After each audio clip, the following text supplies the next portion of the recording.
আমি কোনটা মিথ্যে আর সত্য বলবো আপনার কাছ থেকে জ্ঞান নেব না। আমি আপনাদের প্রথমেই বলি যে আমি sir on behalf of West Bengal people A model bill and historic bill, the Aparajita Women and Child West Bengal Criminal Laws Amendment Bill 2024 কে সম্পূর্ণভাবে সমর্থন জানাতে আপনার অনুমতিতে আমি এখানে সমর্থনে কয়েকটি কথা বলতে এসেছি। আমি অপোজিশন লিডার যেগুলো বলেছেন, পয়েন্ট রেজ করেছেন, আমি প্রত্যেকটার উত্তর দেব। তার জন্য ধৈর্য ধরে আপনাকে শুনতে হবে। আমি প্রথমেই বলি, মাননীয় অধ্যক্ষ, সকল মাননীয় সদস্যা এই সভার এবং বাইরেও যারা আছেন, জানতে পাচ্ছেন, শুনতে পাচ্ছেন, প্রেস মিডিয়া সহ, তারা আমার বিরোধিতা করলেও আমি কিন্তু তাদের বিরোধী নই। আমি তাদের সকলকে, অ্যাসেম্বলির সব স্টাফেদের সকলকে, সেক্রেটারি জেনারেলের থ্রুতে, অ্যাডমিনিস্ট্রেশনের যারা আছে, প্রশাসনের যারা আছে, সকল ভাই বোনেদের আমি ধন্যবাদ জানিয়ে আমি বলবো, মেয়েদের অধিকার রক্ষার লড়াইয়ে আমি যখন দিনটা ঠিক করেছিলাম স্যার, আমি তখন নিজেও এটা আমার নলেজে ছিল না, কিন্তু হিস্ট্রি রিপিটস ইটসেলফ। একটা কথা আছে, ইতিহাসের পুনরাবৃত্তি হয়। মেয়েদের অধিকার রক্ষার লড়াইয়ে আমি যখন এটা বলছি, আমার গায়ে কাঁটা দিচ্ছে, তার কারণ এটা আমার আবেগ হচ্ছে। আপনারাও শুনলে আপনাদের গায়েও কাঁটা দেবে ঘটনাটা শুনলে। মেয়েদের অধিকার রক্ষার লড়াইয়ে 3রা সেপ্টেম্বর একটি ঐতিহাসিক দিন। আজ থেকে 43 বছর আগে 1981 সালে আজকের দিনেই ইউনাইটেড নেশনস মেয়েদের অধিকার সুরক্ষিত করার জন্য, তাদের বিরুদ্ধে সব বৈষম্য দূর করার জন্য চালু করেছিল the convention on the elimination of all forms of discrimination against women. সংগঠিত হয়েছিল ইউএনের আন্তর্জাতিক নারী বৈষম্য বিরোধী কমিটি, এবং সেই দিনটা আজকের দিনের সাথে মিলে যাওয়াতে আমি ইউনাইটেড নেশনসকে অভিনন্দন জানাচ্ছি। এবং বিশেষ করে নারী সুরক্ষার স্বার্থে আমাদের মা বোনেরা, ভাইয়েরা যে লড়াই করছেন, সিভিক সোসাইটি থেকে শুরু করে ছাত্রছাত্রীরা, আমি সবাই, আমার লাইনে আসতে অনেক টাইম লাগবে, আপনার ট্রেনটা বেলাইন হয়ে গেছে, ওটা সামলান আগে। আমি আপনাদের বলি, আমি সবাইকে অভিনন্দন জানাচ্ছি। আমি অভিনন্দন জানাচ্ছি, এটা অভিনন্দন নয়, আমার সমবেদনা পরিবারকে জানাচ্ছি, নির্যাতিত পরিবারকে। তার নাম তো নিতে পারি না। যে মেয়েটি নির্যাতিত হয়েছে তার জন্য আমি শোক জ্ঞাপন করছি। সাথে সাথে সারা ভারতবর্ষে যারা ধর্ষিতা হয়েছেন, যারা নির্যাতিত হয়েছেন, তাদের সকলের বিরুদ্ধে যে অত্যাচার হয়েছে, সেই অত্যাচারের করুণ কাহিনী আপনাদের একটি কথাতেও আমি শুনলাম না।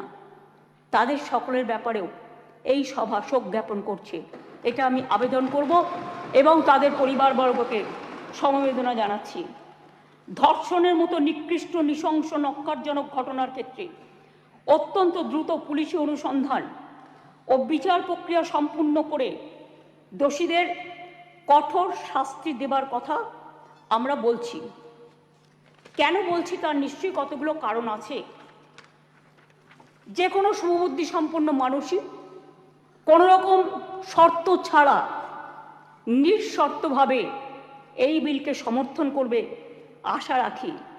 ধর্ষণ মানবতার বিরুদ্ধে এক বড় অভিশাপ। ধর্ষকের নির্মম শাস্তি প্রাপ্য। যে সমাজে মেয়েরা ভালো থাকে না, সে সমাজ কখনো ভালো থাকতে পারে না। আমি বিদ্রোহী কবি নজরুলের ভাষায় বলি, বিশ্বে যা কিছু মহান সৃষ্টি চিরকল্যাণকর, অর্ধেক তার করিয়াছে নারী, অর্ধেক তার নর। মনে রাখবেন, আমার নিজেরও মনে রাখবেন, আমি মনে করি পারিবারিক কাউকে আমি একজনকে হারিয়েছি। যখনই এ ধরনের ঘটনা ঘটে, আমার কলম দিয়ে লেখনী বেরোয়। দেখবেন একটি আমার কবিতার বই আছে, তার হেডিংটা আছে সে নেই। দিল্লিতে যখন অভয়াকাণ্ড হয়েছিল তার নামেই আমি ওই বইটি অর্পণ করেছিলাম। যতদিন এই তদন্তভার কলকাতা পুলিশের হাতে ছিল, মেয়েটি মারা গেছে 9 তারিখে, 9 আগস্ট। আমি সেদিন ঝাড়গ্রামে ছিলাম। তার ডেড বডি দাহ হয়েছিল রাত্রি 2:02 এরকম টেন্টেটিভলি নাগাদ, অর্থাৎ 3 তারিখ, এই 10 তারিখ। 12 তারিখে আমি নির্যাতিতার বাড়িতে গিয়েছিলাম। এবং যেদিন মারা যায় সেদিনও আমি ফোনে তার বাবা মার সাথে কথা বলেছিলাম। আমাকে সিপি স্পটে ছিল, ধরিয়ে দিয়েছিলেন।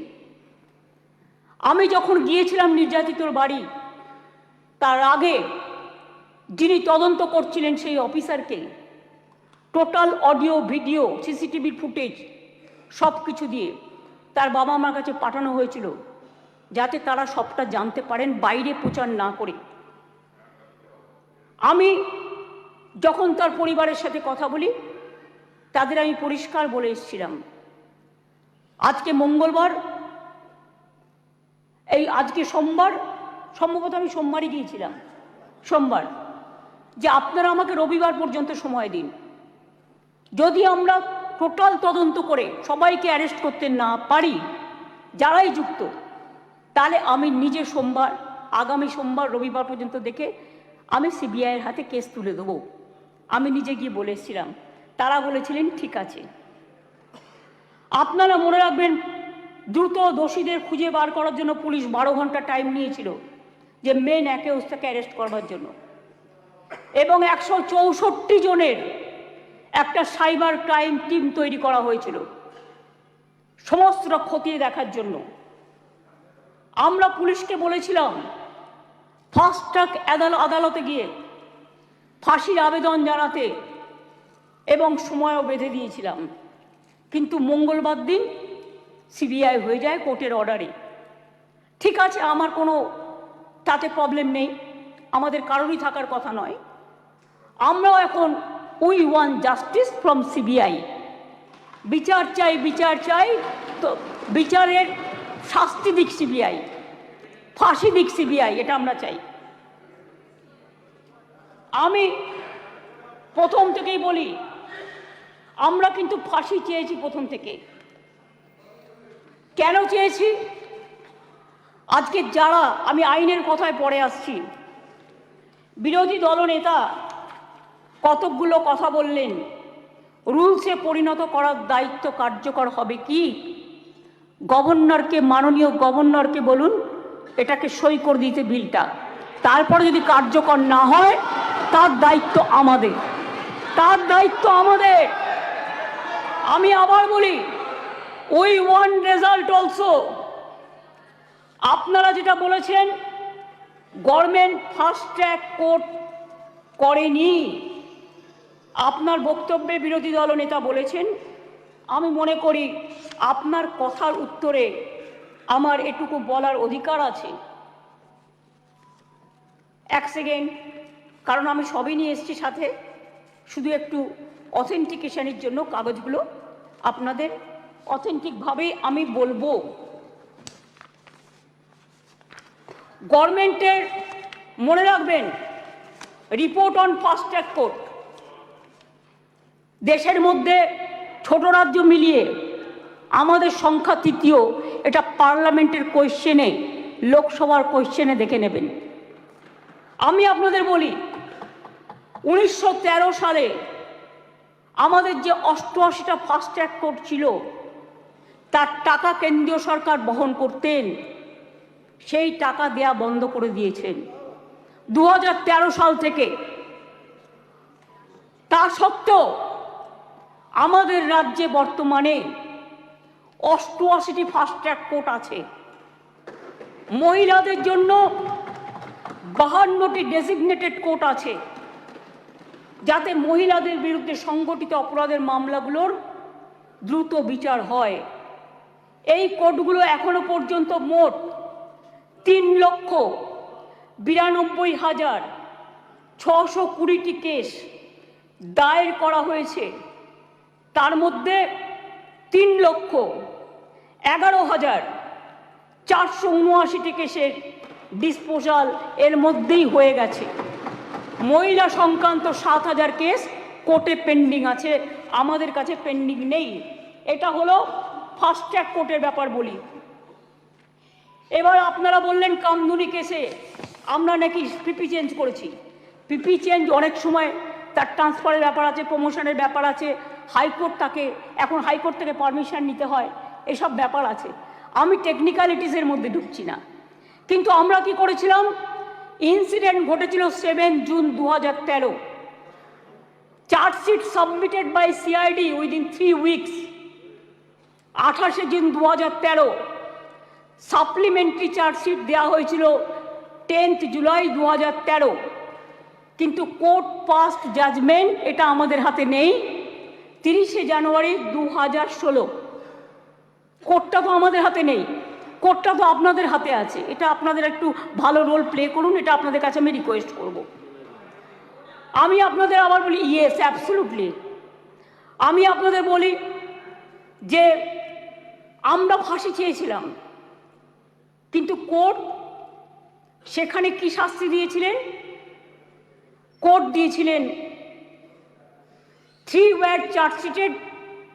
আমরা trial court passed judgment on 30 January 2016, where out of 8 living accused, 1 accused expired during trial.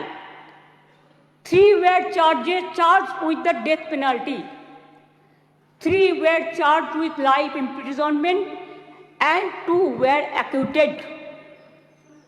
The state appealed before High Court against the acquitted of 2 accused persons, যাদের ছেড়ে দেওয়া হয়েছিল তার বিরুদ্ধে। Trial court convicted person also appealed before the Honorable High Court. High Court passed judgment 6 October 2023। তাতে তারা শাস্তির death punishment দেওয়ার বদলে 2 জনকে দিয়েছিলেন লাইফ কনভিকশন, 1 জনকে ছেড়ে দিয়েছিলেন, 3 জনকে 7 ইয়ার্স পানিশমেন্ট দিয়েছিলেন, আর অ্যাকিউটেড 2 জন ছিলেন, তার বিরুদ্ধে আমরা এসএলপি সুপ্রিম কোর্টে ফাইল করেছি। এবং 9 অক্টোবর 2023 এটা এখন পেন্ডিং আছে সুপ্রিম কোর্টে। এটা আপনি আমাকে জিজ্ঞেস করেছিলেন রিগার্ডিং ফাস্ট ট্র্যাক কোর্ট এবং কামদুনি। আপনার উত্তরে এগুলো কোশ্চেনের উত্তর আমি এগুলো জানালাম, কারণ এটা আমার জানানোর অধিকার এবং দায়িত্ব। কারণ আমি মনে করি অপোজিশনেরও একটা দায়বদ্ধতা আছে সরকারকে তার কোশ্চেনের উত্তর দেওয়া। 3, আপনারা অনেক কথা বলতে বলতে হঠাৎ বলে ফেললেন ট্রেনেও রেপ হয়েছে। ট্রেনটা কার দায়িত্বে? রাজ্য সরকারের। ট্রেনের ভেতরটা রক্ষা করার দায়িত্ব আরপিএফ এর। Please realise, railway protection force. এটা রেলকেও দেখতে হবে, ঘটনাগুলো ঠিক নয়। মনে করুন আমি এবার আপনারা কিছু প্রেসিডেন্ট দিয়েছেন, দিতেই পারেন, কিন্তু আমি কোনো কাগজ দিচ্ছি না। তার কারণ খবরে কাগজ দিচ্ছি না, কারণ এগুলো নিজেদের তৈরি করা রিপোর্টও হতে পারে। আমি স্পিকার সাহেবকে বলবো ক্রস চেক করুন। All of the fake news maximum cross check করে আপনি যদি দেখেন correct information, I don't have any problem. কিন্তু যদি দেখেন wrong information, misleading information, disinformation and distorted information and destructive information and provocative information, then speaker has the right to deal it. মনে আছে আপনাদের? কেউ তো একবারও স্বীকার করলেন না উন্নাওয়ের কথা। 2017 সালে নাবালিকাকে ধর্ষণ করেছিলেন।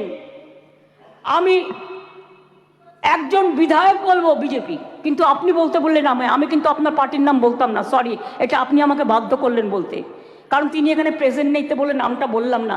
নামটা আমার কাছে আছে, আমি অ্যাসেম্বলি পার্লামেন্টের আমি সিস্টেমটা জানি। ধর্ষিতা মেয়ের বাবাকে তারপর বন্দি অবস্থাতেই হত্যা করেন ধর্ষকের বাবা, মানে ধর্ষক সেই বিধায়ক। মনে করুন আজ থেকে 4 বছর আগে 2020-এ এই সেপ্টেম্বর মাসেই হাতরাসের ঘটনা, যেখানে একটি দলিত মেয়েকে গণধর্ষণ করা হয়, বিচার তো পায়নি, সেও বাঁচেনি। বিভিন্ন রাজ্যে চলছে একের পর এক ঘটনা। এটা গ্লোরিফাই করার নয়। 70 পেরোনো বৃদ্ধও আছেন, 3 বছরের শিশুও আছেন, নার্সও আছেন, স্কুল ছাত্রীও আছেন। কথা বলবেন না, শুনুন। যখন বলেছেন ধৈর্য ধরুন। ডিস্টার্ব করবেন না ওনাকে, প্লিজ প্লিজ বি কুল। আপনারা প্লিজ আপনারা শুনুন, ডিস্টার্ব করবেন না ওনাকে। ঠিক হিসেব আছে, আপনি বলছে। বলুন। শুনেছি, আপনারা অনেক বলেছেন, মাননীয় মুখ্যমন্ত্রী উত্তর দিচ্ছেন, আপনাদের শুনতে হবে। Please please. আরে এখনো তো অনেক বাকি আছে, শুনুন আগে। ঠিক আছে স্যার, এটা ফ্যাক্ট যে আজকে প্রতিদিন দেশে প্রায় 90টি ধর্ষণের ঘটনা ঘটে। তার মধ্যে অনেকেরই মৃত্যু ঘটে, খুব বেদনাদায়ক। উত্তরপ্রদেশের ঝাঁসিতে চলন্ত গাড়িতে 17 বছরের মেয়ে ধর্ষিতা হয়েছে। উত্তরপ্রদেশের বারাবাঁকিতে 9 বছরের মেয়ে ধর্ষিতা হয়েছেন। শাহজাহানপুরে মহিলা ধর্ষণের শিকার হয়েছেন। বুলন্দ শহরে 6 বছরের মেয়েকে ধর্ষণ করেছেন। আগ্রা ইঞ্জিনিয়ারিং স্টুডেন্ট একটি মেয়ে ধর্ষিতা হয়েছেন। উত্তরাখণ্ডের নাট ধর্ষণ, 9 দিন পরে দেহ পাওয়া গেল। ওড়িশাতে ধর্ষণ হলো পেশেন্ট। মহারাষ্ট্রের বদলাপুরে 2 নার্সারির বাচ্চা সেক্সুয়ালি অ্যাসাল্টেড হলেন। মুম্বাইয়ের 13 বছরের মেয়েকে ধর্ষণ করা হলো। কোলাপুরে একটি বাচ্চা মেয়ে ধর্ষিতা হলো। আসামে 13-14 বছরের মেয়েকে গণধর্ষণ, যেখানে যে দোষী তাকে এনকাউন্টারে মেরে ফেলা হলো, বিচার হলো না। রাজস্থানের ঢোলপুরে গ্যাংরেপ, যোধপুরে 3 বছরের বাচ্চাকে ধর্ষণ। এই মানসিকতা দেখলে ঘৃণা লাগে। আমি বলি ছি ছি, যেই ঘটাক এই ঘটনা, তাদের বলি লজ্জা লজ্জা লজ্জা। বলতে দিন আপনারা, প্লিজ। এটা একটা জাতীয় লজ্জা। ধর্ষণ আপনারা বলেছেন, আপনাদের বলতে জাতীয় লজ্জার পর্যায়ে পড়ে গেছে। আসুন আমরা সবাই মিলে একমত হই, ধর্ষণের বিরুদ্ধে সমাজ সংস্কারের প্রয়োজন আছে, মানুষের জাগরণের প্রয়োজন আছে। এই বাংলা অনেক সমাজ সংস্কার করেছে। রাজা রামমোহন রায় যখন সতীদাহ প্রথা সংস্কার করেছিলেন, এখানে আইন পাস হয়েছিল এই বাংলায়, তখন কিন্তু তাকে অনেকে মেরে মাথা ফাটিয়ে দিয়েছিলেন। কিন্তু মনে রাখবেন, রাজীব গান্ধী যখন প্রধানমন্ত্রী ছিলেন, এই আইনটা অল ইন্ডিয়া আইন হিসেবে সতীদাহ প্রথা নিবারণটা পাশ হয়েছিল। ঈশ্বরচন্দ্র বিদ্যাসাগর, মনে রাখবেন, বাল্য বিবাহ বন্ধ, বিধবা বিবাহ প্রচলন করেছিলেন। সতীদাহ প্রথা নিবারণের জন্য রাজা রামমোহন রায় করেছিলেন এবং এই আইন এখানে পাশ হয়েছিল। তারপরে রাজীব গান্ধী যখন প্রধানমন্ত্রী ছিলেন, তখন দিল্লিতেও পাশ হয়েছিল পার্লামেন্টে। এটা এখন অল ইন্ডিয়া আইন। কি মিহির গোস্বামী, তুমি যখন কংগ্রেস করতে, তুমি জানতে না এটা? জিজ্ঞেস করুন। যদি একটা ব্যাধি হয়, ব্যাধিটাকে সারাতে হবে। মনে রাখবেন, এই অনুযায়ী দেশের ধর্ষণের ঘটনায় সাজার হারও খুব কম। কেন সাহস পাচ্ছে এত? এটা আমাদের উপলব্ধি করতে হবে। ক্রাইম ইন ইন্ডিয়া 2022-এর তথ্য অনুযায়ী দেশের বিভিন্ন প্রান্তে ধর্ষণের ঘটনায়, সব রাজ্যেই পুলিশ আছে, সেন্ট্রালেও আছে, ধর্ষণের ঘটনায় গড়ে 76% ক্ষেত্রে পুলিশ তদন্ত শেষ করে চার্জশিট জমা দিতে পেরেছে। কিন্তু মাত্র 6%, 56% ক্ষেত্রে অপরাধী দোষী সাব্যস্ত হয়েছে। প্রবলেমটা কিন্তু এই জায়গায় রয়ে গেছে, গলদটা। ধর্ষণ রোধে দ্রুত বিচার এবং কঠোরতম সাজার দাবি জানিয়ে আমি দুটো চিঠি ইতিমধ্যেই প্রধানমন্ত্রীকে লিখেছি। আমি যেহেতু তার কাছ থেকে কোনো উত্তর পাইনি, উত্তর দিয়েছেন একজন উইমেন অ্যান্ড চাইল্ড ডিপার্টমেন্টের মিনিস্টার, কিন্তু তিনি যে উত্তর দিয়েছেন সেটাকেও কাউন্টার করে আমি প্রধানমন্ত্রীকে জানিয়েছি। যদি দিল্লি নিজে এই চিঠি দুটো, স্যার সবার জ্ঞাতার্থে বার্তা একটু দিয়ে দেবে টেবিলে, আমি প্রধানমন্ত্রীকে লেখা চিঠিগুলো এখানে পেশ করলাম। ন্যায় সংহিতা বিল যখন প্রথম তাড়াহুড়ো করে পাশ করা হয় নির্বাচনের আগে, আমি বারবার স্বরাষ্ট্রমন্ত্রীকে বলেছিলাম এটা তাড়াহুড়ো করে করবেন না, এটা আমাদের রাজ্যগুলোর সাথে আলোচনা করুন, শুধু একটা চিঠি দিলে দায়িত্ব শেষ হয়ে যায় না। আমি অনেকবার অপোজ করেছি যে এটা কিন্তু রাজ্যকে কনসাল্ট করা হয়নি, মনে রাখবেন। তাছাড়াও আমি বলেছিলাম নতুন গভর্নমেন্ট আসুক, তাদের সাথে আলোচনা করুন, লোকসভায় আলোচনা হোক, রাজ্যসভায় আলোচনা হোক, বিরোধী দলের সাথে আলোচনা হোক, সরকারি দলের সাথে আলোচনা হোক, তারপরে এটা আপনারা করুন। কিন্তু সেটা তারা করেননি। তাই আজকে বাধ্য হয়ে আমরা সারা দেশের মেয়েরা যাতে সুফল পায়, মনে রাখবেন আজকে বাংলাকে নিয়ে শুধু বদনাম যারা করছেন, বাংলার সম্মান নিয়ে ভাবুন। বাংলা মাকে বদনাম করলে আপনার গায়েও লাগবে, আমার গায়েও লাগবে। আমাকে আপনারা 50টা কটু কথা বলুন, আমার কোনো যায় আসে না। যেভাবে আপনারা আমাকে অসম্মান করেছেন, আপনাদের প্রধানমন্ত্রীকে আমরা সেভাবে অসম্মান করিনি। কখনো ভেবেছেন যে আপনারা যেভাবে আমার বিরুদ্ধে বলছেন, আমাদের দল যদি সেভাবে প্রধানমন্ত্রীর বিরুদ্ধে বলে, স্বরাষ্ট্রমন্ত্রীর বিরুদ্ধে বলে, আপনাদের মুখ্যমন্ত্রীগুলোর বিরুদ্ধে বলে, আপনারা তখন কি দেখবেন?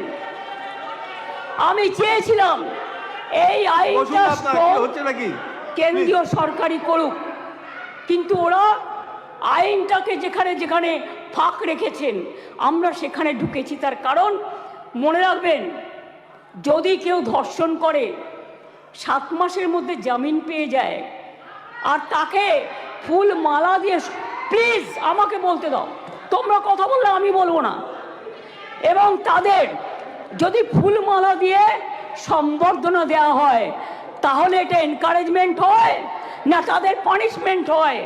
এটা আমাদের উত্তর দিন।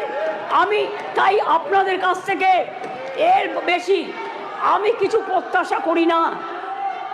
বিলকিসের ধর্ষকদেরও জেল থেকে ছেড়ে দিয়ে মালা পরানো হয়েছিল, যাবজ্জীবন জেলের সাজাপ্রাপ্ত উন্নাওয়ের ধর্ষণকারী, সেখানেও বাবা রাম রহিম থেকে নামটা বাদ, সকলকে প্যারোলে মুক্তি দেওয়া হয়েছে। এমনকি সাক্ষী মালিক আমাদের সোনার মেয়ে, তাদের উপরেও যে অত্যাচার হয়েছে, এবং আমার এখনও ডাউট আছে, আমি জানি না, বাট ক্রস চেক করলে দেখা যাবে ভেনাস কিন্তু দেশের জন্য গোল্ড আনতে পারত, কিন্তু ভেনাসকে আদৌ ভিক্টিমাইজ করা হয়েছে কিনা আগামী দিন ইতিহাস প্রমাণ করবে। আমি মনে করি নারী সুরক্ষা আমাদের অধিকার। মেয়েরা যাতে স্বচ্ছন্দে ও নির্ভয়ে তাদের অভিযোগ জানাতে পারেন, সেই লক্ষ্যে 49টি মহিলা থানা স্থাপন করা হয়েছে। সিপিএম আর চিৎকার করে বেড়াচ্ছে, বিজেপির সাথে কম্পিটিশন করছে। আমি ওয়ান না বিজেপি ওয়ান? আজকে সিপিএমএল আজকে কম্পিটিশন করে বেড়াচ্ছে, আমি ওয়ান না বিজেপি ওয়ান? শুনুন, মনে রাখবেন সিপিএমের 34 বছরের আমলে একটা মহিলা থানা ছিল না। আমরা 49টি মহিলা থানা আমরা ইতিমধ্যেই করেছি। 2011 সালের আগে কোনো মহিলা থানা বাংলায় ছিল না। মনে রাখবেন বিচার ব্যবস্থায় গতি আনতে আমরা 88টি ফাস্ট ট্র্যাক কোর্ট করেছি, 62টি পস্কো কোর্ট করেছি, এখনো 10টি পেন্ডিং আছে। সেটা হচ্ছে হাইকোর্টের কাছে, আমাদের কাছে নয়। প্লিজ আন্ডারস্ট্যান্ড, হাইকোর্টকে বলুন এটা তাড়াতাড়ি করে দেওয়ার জন্য।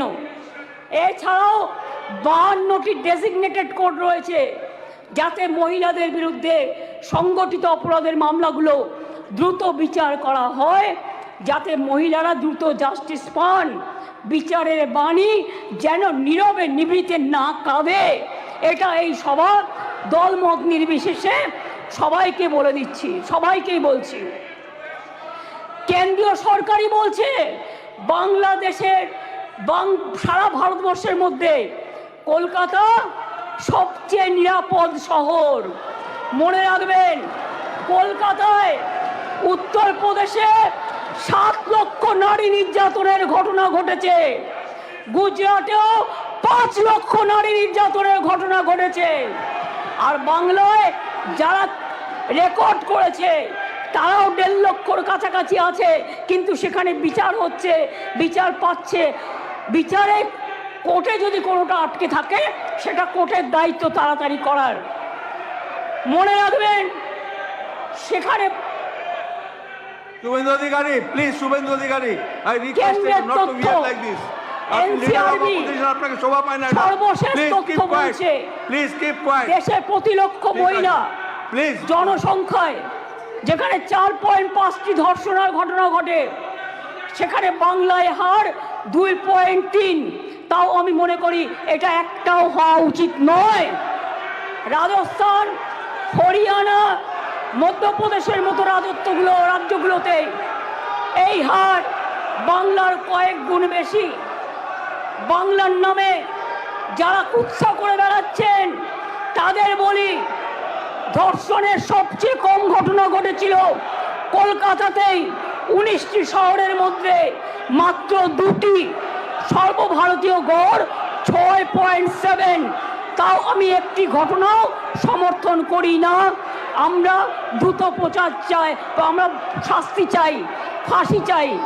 তারপরেও বাংলার নামে কুৎসা করে যাচ্ছে এদের মতো নির্লজ্জ কুৎসাকারীদের আমি বলি, এটা করে আপনারা আরজিকরের ঘটনার বিভৎসতাকে কমিয়ে দিচ্ছেন, এটা বোঝানোর জন্য, যাতে আপনারা লাইনটাকে বেলাইন করেন, ট্রেনটাকে ডিরেল্ট করেন। আগে নরেন্দ্র মোদীকে পদত্যাগ করতে বলুন, নরেন্দ্র মোদীর পদত্যাগ চাই, তার কারণ সারা দেশের উনি জাতীয় লজ্জা। আমরা স্যার অমানবিক ঘটনা নিয়ে ওরা রাজনীতি করে, বিচার চায় না, ভারতীয় নয়।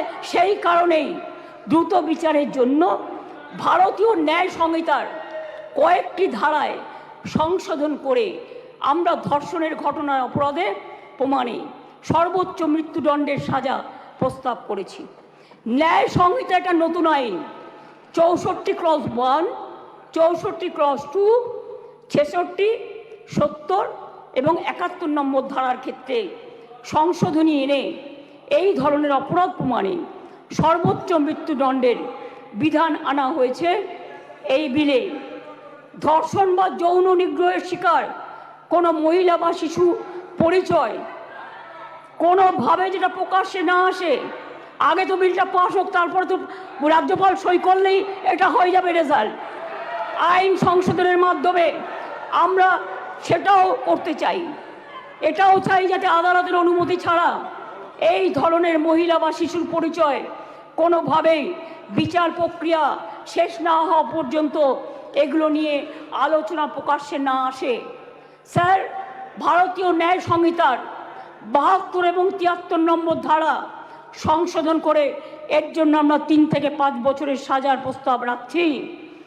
মনে রাখবেন, বাংলা প্রীতিলতা ওয়াদ্দারের মাটি, মাতঙ্গিনী হাজরার মাটি, কল্পনা দত্ত, বীণা দাস, সুরিতা চৌধুরী, মাদার টেরিজার মাটি। এই মাটি সারা দেশকে পথ দেখাবে। কেউ কেউ বলছে আমরা নাকি আইন করতে পারি না। আমি তাদের জ্ঞানের জন্য বলছি, এটা সর্বৈব মিথ্যা। রাজ্য চাইলে আইন আনতেই পারে, সংবিধান আমাদের সেই অধিকার দিয়েছেন। ভারতীয় সংবিধানের যুগ্ম তালিকায় আইটেম নম্বর 1-এ ফৌজদারি আইনের উল্লেখ আছে। সেক্ষেত্রে রাজ্য চাইলে আইন আনায় কোনো বাধা নেই। অন্ধ্রপ্রদেশও আনছে, মহারাষ্ট্রও আনছে, তারাও ক্রিমিনাল ল সংশোধন করে আনতে চলেছে। এখানেও তো আপনাদের সরকার আছে, আমরা তো বাধা দিইনি, তার রাজ্য বাঁচাতে সে আইন আনতেই পারে। আমি আপনাদের বলি, এটা রাজ্যপালের কাছে অনুমোদনের জন্য পাঠাবেন, তারপরে রাজ্যপাল সই করে এটা পাঠাবেন, রাজ্যপাল মাননীয় রাষ্ট্রপতির কাছে পাঠাবেন, এটা মাথায় রাখবেন। আমি আপনাদের কাছে এবার বলি, এই আইন কি করবে? এই আইনটা অ্যামেন্ডমেন্ট করছি আমরা এই কারণে, সব তো করছি না, মাত্র কয়েকটি ধারা, শুনুন না একটু, শুনুন না একটু, হাত জোর করে বলছি শুনুন, মা বোনদের জন্য শুনুন, নারী নিরাপত্তার জন্য শুনুন, হাত জোর করে বলছি। প্লিজ কোনো কথা বলবে না, কেউ কোনো কথা বলবে না, বসুন বসুন, আপনারা কেউ কোনো কথা বলবেন না প্লিজ। আমার একটু টাইম লাগতেই পারে, কারণ আমার অপোজিশন লিডারের কোয়েশ্চেনের উত্তর দিতে হবে। আপনি বসুন প্লিজ, থ্যাংক ইউ সিট। মনে রাখবেন, এই নতুন বিলের তাৎপর্য তিনটি, তাৎপর্যটা বুঝুন। 1 নম্বর বর্ধিত শাস্তি, 2 নম্বর দ্রুত তদন্ত, 3 নম্বর দ্রুত ন্যায় বিচার।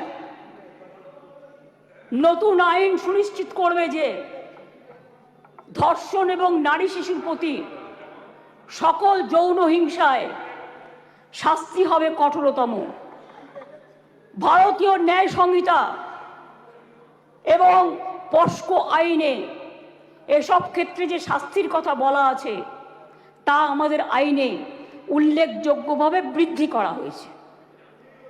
ধর্ষণ ও গণধর্ষণের ক্ষেত্রে ভারতীয় ন্যায় সংহিতার যে শাস্তির কথা বলা হয়েছে 10 থেকে 20 বছরের সশ্রম কারাদণ্ড এবং ক্ষেত্র বিশেষে যাবজ্জীবন সশ্রম কারাদণ্ড।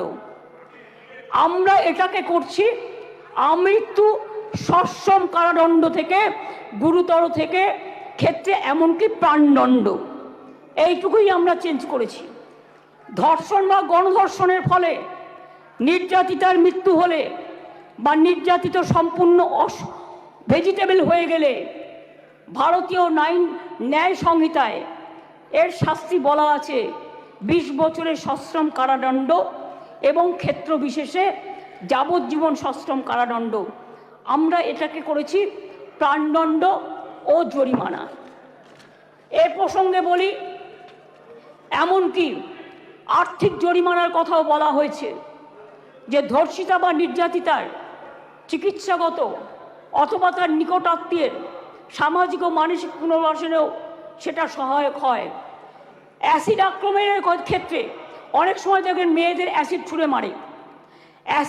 অ্যাসিড আক্রমণের ক্ষেত্রে ভারতীয় ন্যায় সংহিতার এর শাস্তিতে বলা আছে 10 বছরের সশ্রম কারাদণ্ড, ক্ষেত্র বিশেষে যাবজ্জীবন সশ্রম কারাদণ্ড এবং ফাইন। আমরা এই শাস্তি বাড়িয়ে করেছি, আরজি করার জন্যই তো এটা হচ্ছে, আমৃত্যু কারাদণ্ড এবং ক্ষেত্র বিশেষে প্রাণদণ্ড। দ্রুত তদন্ত করবার জন্য অপরাজিতা টাস্ক ফোর্স নামে এই আইন পাশ হয়ে গেলেই একটি বিশেষ পুলিশ বাহিনী তৈরি করা হবে। এই ধরনের অপরাধের দ্রুততম তদন্তের জন্য প্রাথমিক রিপোর্ট আসার পরে 21 দিনের মধ্যে তদন্ত সমাপ্ত হবে। খুব ব্যতিক্রমের ক্ষেত্রে বড় জোর 15 দিন পর্যন্ত তদন্ত সীমা বাড়ানো যেতে পারে। শিশুদের জড়িয়ে কোনো অপরাধ সংগঠিত হলে সাক্ষ্য সংগ্রহ হবে 7 দিনের মধ্যে। দ্রুততম বিচারের স্বার্থে বিশেষ আদালত তৈরি হচ্ছে।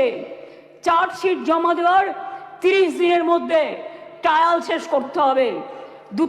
দ্রুততম বিচারই নির্যাতিতার মানসিক স্বাস্থ্য পুনরুদ্ধারের পক্ষে শ্রেষ্ঠতম পদক্ষেপ।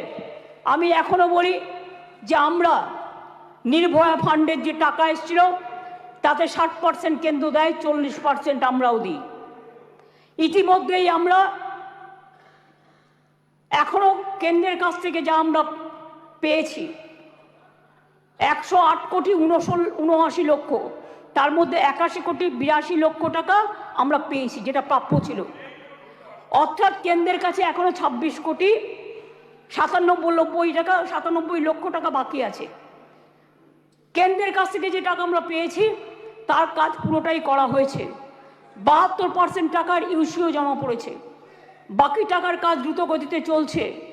এতে গেল কেন্দ্রের থেকে প্রাপ্য টাকার হিসেব। এবার আসি স্টেট শেয়ারে। নির্ভয়াতে রাজ্য 54,55,00,000 টাকা ইতিমধ্যেই দিয়েছে। এর মধ্যে 66% টাকা খরচাও হয়ে গেছে। রাজ্য এক্ষেত্রে আরও 17,98,00,000 টাকা এই ক্ষেত্রে রাজ্য আরও দেবে।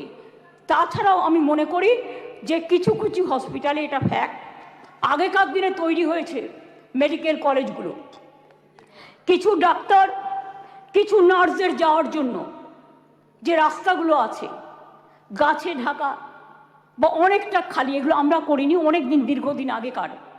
কিন্তু আমি অলরেডি হেলথ সেক্রেটারিকে ডেকে বলেছি, প্রিন্সিপাল সেক্রেটারিকে, প্রত্যেকটা রাস্তা তোমরা চেষ্টা করো কভার আপ করার, যেখান দিয়ে নার্স মহিলা ডাক্তাররা যাতায়াত করে বা অন্য ডাক্তাররাও। হয়তো একটু টাইম লাগবে, কিন্তু আমি 100 কোটি টাকা দিয়েছি, এর জন্য স্যাংশন করেছি আমরা। সিসিটিভি লাগাও সব জায়গায়, এবং যে জায়গাগুলো কভার করবে সেখানে আলো দাও। এছাড়াও যেখানে রেস্টরুম নেই সেখানে রেস্টরুমও করে দাও। তাছাড়াও আমরা একটা নারী সুরক্ষা, যেটা রাত্রি সাথী করেছি, যেখানে পরিষ্কার বলা হয়েছে যে মহিলারা যত কম সম্ভব 12 ঘন্টা ডিউটি করবে। যদি এমার্জেন্সি থাকে তার ডিউটি ডাক্তার বাড়াবে। তার কারণ মেয়েদের মনে রাখতে হবে কেন করেছি সেটা আমাদের ব্যাপার, আপনি কেন কথা বলছেন? আমরা এই কারণে করেছি মেয়েদের সুরক্ষার জন্য। যারা রাতে কাজ করতে চায় তারা allowed. Problem, please listen carefully, রাত্রিরে যারা কাজ করবে তাদের ফুল প্রোটেকশন দেওয়ার জন্য, রাত্রিরে যদি কেউ কাজ করে তাদের ফুল প্রোটেকশন দেওয়ার জন্য এই রাত্রি সাথী করা হয়েছে। এবং হসপিটালগুলোর কাছেও আমরা বলেছি, স্কুলগুলোকেও বলেছি, ICDS সেন্টারগুলোকেও বলেছি, মিড ডে মিল সেন্টারগুলোকেও বলেছি সঠিক পদক্ষেপ নিতে। এবং মনে রাখবেন, এই বিলটি এখানে পাশ হওয়ার পরে মাননীয় রাজ্যপালের কাছে যাবেন। তিনি তাড়াতাড়ি এটা পাশ করলে এটা রাষ্ট্রপতির কাছে যাবে। রাষ্ট্রপতির কাছে গেলে এটা আইনে পাশ হবে, এবং এটা আইনে পাশ হলে এটা একটা ইতিহাস হয়ে থাকবে, এবং সব রাজ্য এটাকে আগামী দিন মডেল করবে, মনে রাখবেন।